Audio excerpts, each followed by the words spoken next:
Hey guys, it's me again. Now, today I'd like to talk about fighting for change. Let's look at the life of two brothers, Jacob and Esau. Now, we know that Esau was the older brother, and back then, the oldest brother will receive the blessing of birthright. Now, this means that the firstborn son inherited the leadership of the family, right?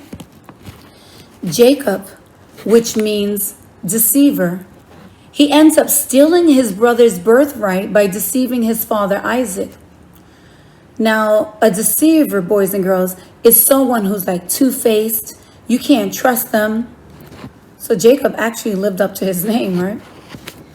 You see, his father was very old and he couldn't see very well. So when Jacob went to visit him, he thought, Jacob actually told him he was Esau.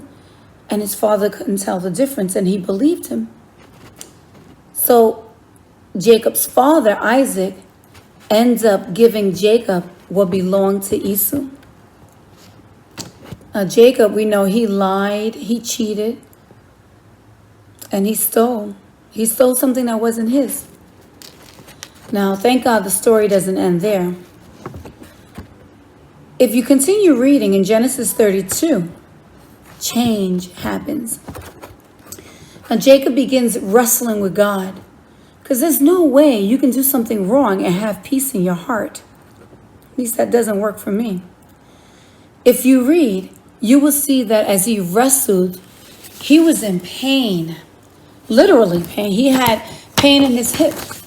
He was broken.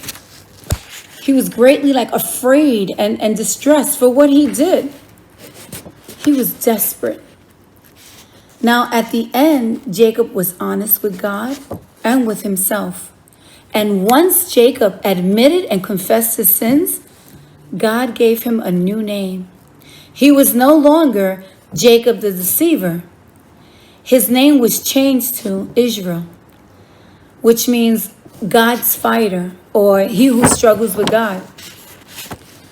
Jacob at the time persevered. He didn't give up.